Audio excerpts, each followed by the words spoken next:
Good morning, Facebook. If you are joining us from the Anatomy Party, welcome. If you are joining us on Instagram, that's why I keep looking off to the side. Hi, Insta. Today, we are going to talk about myths about the knee. Boney does love himself some Mythbusters, and so do I. So we like to bring that in a little bit. Also, because a lot of people get stuff about the knees wrong, and it's really important to get stuff about the knees right. So, who am I and why do you care about the stuff I'm saying? Because my name is Lissa Mahalik. I am somaticanatomy.com, me and my lovely assistant, Napoleon Boney Parts. I'm a registered somatic movement therapist and educator, Pilates teacher, certified personal trainer, Pilates teacher trainer in the past, anatomist, and general nerd. This is day 2 of our 3-day, I can count. I know anatomy. I don't necessarily know numbers. So this is day 2 of our 3-day preview of the Mind Body Anatomy Club.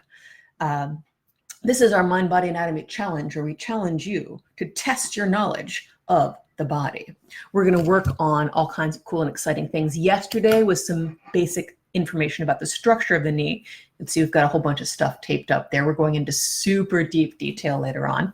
Today, we are going to talk again about myths about the knee and what's going on. This is all, again, about Mind Body Anatomy Club. We're going to go super, super deep. So if you're like, well, that was a little surfacey, I want more, then go to somaticanatomy.com/register and just jump right into the Mind Body Anatomy Club. We're going to be running through November. So you get fresh information every month and you get to see everything else that's been in there, all the replays you can handle, and all question asking opportunities you want. So go there, sign up, get all the dirt. Meantime, we're going to talk about myths about knee pain. First off, my favorite one is that knee pain is a problem with your knee. And right now, y'all are like, yeah, Lissa, because it's a knee pain and the knee hurts. Here's the cool thing about the knee. We were talking a little bit about this yesterday, about how the knee is a hinge joint, but it has the option to rotate. And that option to rotate is cool evolutionarily, but crappy for our current modern lifestyle, because we'll start rotating that knee and causing trouble all over the place. Now, the thing with knee pain is most non-traumatic knee pain that I have dealt with in my 30 plus years of dealing with the human body, how it moves and how it hurts. No joke, sorry. And in all this time, most non-traumatic knee pain is either coming from the hip or it's coming from the foot and ankle.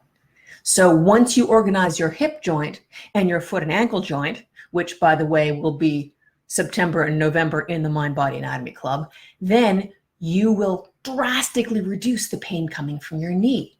You don't have to mess with your knee. You just have to organize your body so that you're not putting a twist through a joint that isn't really happy with putting weight on a twist. So keep that in mind. It's not always directly from the knee. You know, again, traumatic injuries, that's completely different, but that's completely different. My next favorite one is knee braces. When you have sore knees, you should wear your knee braces all the time. Actually, not necessarily. Knee braces are a great supplement for long days when you're doing a high demand, like a lot of walking, a lot of carrying, a lot of work, etc. But the trouble with a knee brace is that they encourage the leg and all the muscles around the knee to depend on the outside support rather than working on developing the internal support that's going to keep your knee healthy and out of pain in the long term. So again, we're going to talk a little bit about muscle balancing, etc. In the Mind Body Anatomy Club. We're going to go into like specifics and everything like that, but this is just like stuff you guys need to know. Knee braces are great as a supplement, but not as a constant, because it's going to encourage your knees to work, to depend on outside support instead of developing their own. And what we want is for the body to be able to support itself. Another one, and I get this one all the time. Oh, I can't do strength training. I can't train my legs because I've got knee pain. Oh, no, no, no, no, no, my dears. No, no, no, all the no.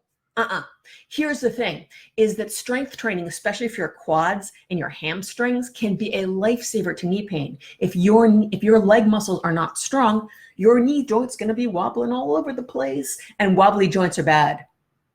There's no two ways about it. Wobbly joints, bad, not good. So if you can stabilize and strengthen through the quads and the hamstrings, and of course the adductors and the abductors as well, then that is going to help stabilize your knee from the inside with the muscles, not with a what are those things called? Brace, not with a knee brace. And it's going to help your knees get out of pain faster and longer term. The next question I always get is like, so what about squats? We're not supposed to do squats when you have knee pain, right? That all depends on what's going on with your knees. So squats can actually be really good for your legs and knees. But when I'm working with clients one-on-one with knee pain, I will usually start out with isolating the muscles, because this is way different from what I usually teach, which is why I'm making a big point of this. Usually what I'm going to teach is integration, integration, integration, integration. Because when your body is working as a whole, it can take everything into account. But when you're not working as a whole, then usually that causes problems. However, in the case of knee pain, specifically working on particular quad muscles and working on the hamstrings group, also the inside and the outside thigh, just to get the balance and stability. This is key. So also, eventually you are going to be doing squats, because here's the thing. Well, one, doing all that individual work is going to make it possible for you to end up doing squats. And two, why you want to do squats, I assume that at some point you sit on a chair and you need to get up. More importantly, you sit on toilets, hopefully every day, and you need to be able to get off the toilet. So squats, super important, super functional, but maybe not your best thing to start with. Depends on the situation, depends on the knee, and it always helps to have a professional who is watching you like the proverbial hawk. Now, the other thing, if I'm having knee pain, should I rest my knees as often as possible? Because if I don't walk, if I don't use stairs, and I don't move, my knees won't hurt. Right, until you get off that chair, you get off that bed and you start moving. Once you start moving, you are going to get pain, because all you are doing is losing muscle mass, losing muscle strength, and losing muscle coordination.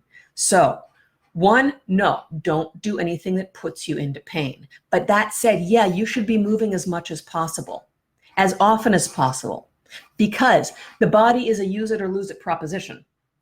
Just saying, if you stop moving, you will lose the muscle tone that is holding your knees together, and your knees will get worse. Resting, not your best move, my friends, okay?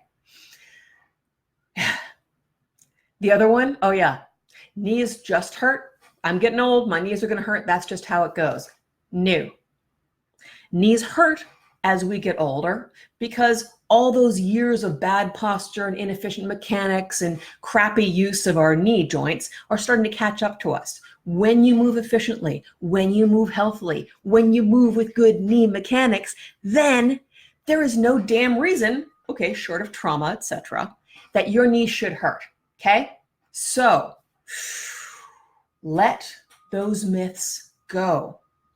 Learn about the knee, learn how it works, learn how to work with it, figure out how it should be organized, because that is going to help you move and play and have a good time with your body without worrying about knee pain, okay?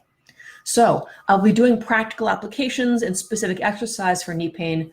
It's going to be actually a pretty big part of our August 17th class in Mind Body Anatomy Club. You can join there again by going to somaticanatomy.com/register. Join us through November, because then you'll also get the hip and the foot and our secret bonus surprise in November that we are all voting for right now in the Mind Body Anatomy Club. Will it be the spine? Will it be the sacroiliac joint? Will it be something else? We don't know yet. The votes are still coming in. So get your questions answered in the Mind Body Anatomy Club, because I'm going to be there answering the questions. And you'll also get all the replays all the time. So if you can't make it on the 17th, no worries. Everything's going to be great. So you're going to get information on everything. Go to somatic-anatomy.com/register. Go deeper, learn all the things. And join us tomorrow right here at 11 a.m. Eastern Standard, where we are going to talk about life hacks that can get your knees out of pain faster, or at least keep them from continuing to slide down that slippery slope of knee sadness. Enjoy your anatomy, my friends. It has been a pleasure seeing you all here today. And I will see you guys again in this very group at this very spot, 11 a.m. tomorrow.